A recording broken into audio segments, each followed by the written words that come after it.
So, hi guys, good morning. So, ito na naman ang inyong babaeng walang panis. Wala tayong suot ngayon na wig. So, ayan, yung aking original na curly hair. So, di muna ako nag-wig kasi nasakit yung ulo ko dahil sa mata ko. Yes, so kagabi matulog ako para hindi sumakit ang mata ko gawa ng kakatitig ko sa cellphone siguro. Yung radiation niya, nasakit talaga yung mata ko. So, ito, dahil ito yung aking nagsisave sa akin pag nasakit yung mata ko, pag nakatitig ako sa cellphone. So, itong salamin na to, anti-radiation to. So, pag na sinusuot ko siya, as in, nagaan yung ulo ko, nagaan yung pakiramdam ko, pati yung mata ko, yung parang hindi siya sobrang pagod na pagod, hindi siya nagluluha.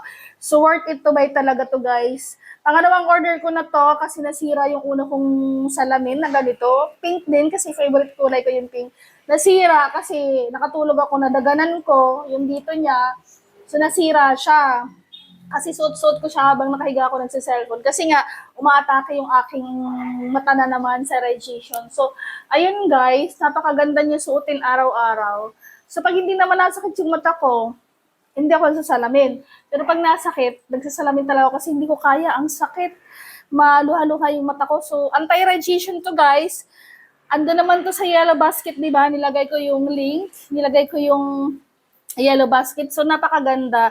Tapos ano pa siya, nag-ano pa siya, pag nasa indoor ka, clear siya. Pag nasa outdoor ka, tapos may sun, nag-automatic siyang, tag ito, nagdo-dark para hindi ka masilaw sa araw. So, napakaganda. Ayan o. Kita nyo, dark siya, pero pag nasa indoor ka, hindi siya dark, clear siya. So, nagsiswitch yung kanyang lens. So, yan lang. Kung gusto niyo ng ganitong salamin, napakaganda. Pwede mo siyang pang-araw-araw, pwede mo siyang panlakad, pang-forma. So, maganda talaga siya. Lalo na pag lalabas ka, tas nasisilaw ka sa araw. So, worth it to buy talaga tong salamin na to. So, nakalagay lang to sa Yellow Basket, guys. Diba?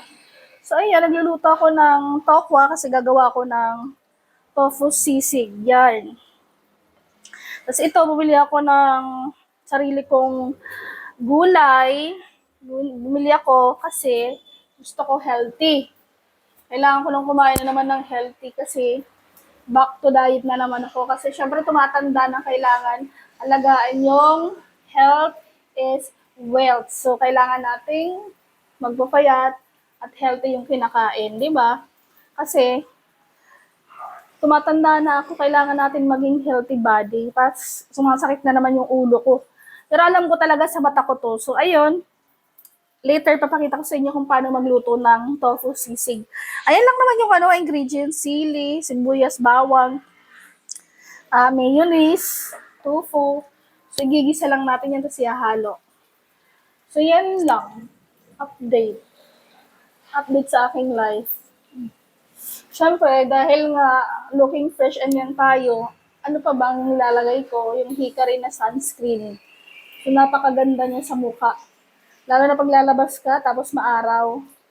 Meron siyang SPF 50 na magpo-protect sa iyong skin. So, andun din yun sa Yellow Basket, guys.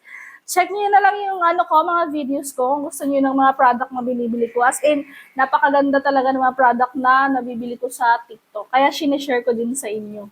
Diba? That's all. Bye!